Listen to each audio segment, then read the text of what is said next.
di sini saya akan menjelaskan mengenai definisi dari lansia dan risiko jatuh pada lansia.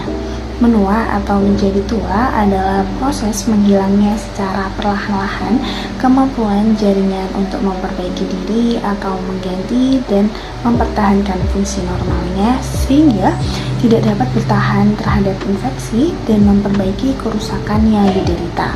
Nah, lansia sendiri itu merupakan kelompok penduduk yang berada pada tahap akhir dari siklus kehidupan, di mana lansia merupakan kelompok orang yang sedang mengalami suatu proses perubahan baik secara fisik, psikologis, sosial, dan kultural, di mana usianya sudah melewati atau sama dengan 60 tahun.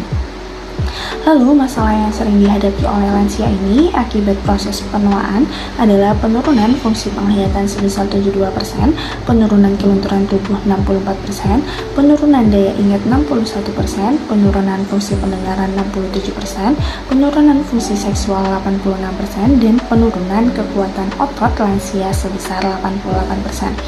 Nah, resiko jatuh adalah suatu keadaan di mana seseorang itu berpotensi mengalami peningkatan kemungkinan untuk jatuh yang dapat menyebabkan cedera fisik. Selain akibat proses menua, terdapat juga beberapa faktor penyebabnya, yakni ada faktor lingkungan, fisiologisnya, serta penyakit kronik merupakan faktor penyebab terjadinya insiden ini. Baik, di sini saya akan menjelaskan faktor-faktor apa saja yang dapat mempengaruhi risiko jatuh pada seorang lansia. Yang pertama itu ada faktor fisik, yang mana di sini dengan bertambahnya usia pada seorang lansia maka fisiknya akan mengalami penurunan, begitu pula dengan sistem syaraf sensoriknya.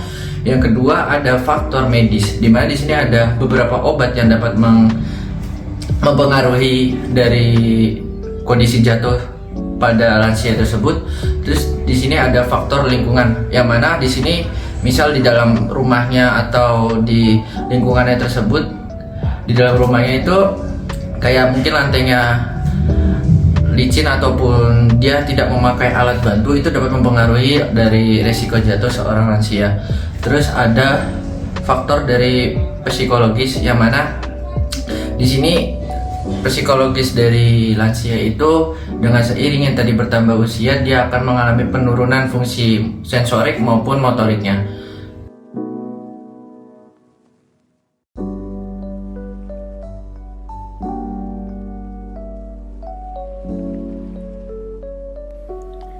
Menurut WHO, DM merupakan penyakit kronis yang terjadi ketika pankreas tidak menghasilkan cukup insulin atau ketika tubuh tidak dapat secara efektif menggunakan hasil insulin atau hormon yang mengatur gula darah.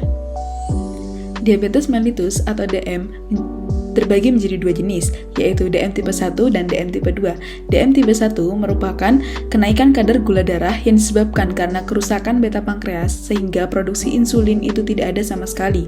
Kemudian DM tipe 2 merupakan kenaikan gula darah yang disebabkan karena penurunan sekresi insulin yang rendah oleh kelenjar pankreas. Menurut Perkehni tahun 2021, pada saat diagnosis DM tipe 2 itu telah ditegakkan, fungsi sel beta itu sudah sangat berkurang. Kemudian obat antidiabetes yang bekerja pada jalur ini meliputi sulfonylurea, meglitinib, agonis glucagon-like peptide atau GLP-1, dan penghambat dipeptil peptidase 4 atau DPP4. Baik, selanjutnya di sini saya akan berfokus pada pembahasan di sulfonylurea.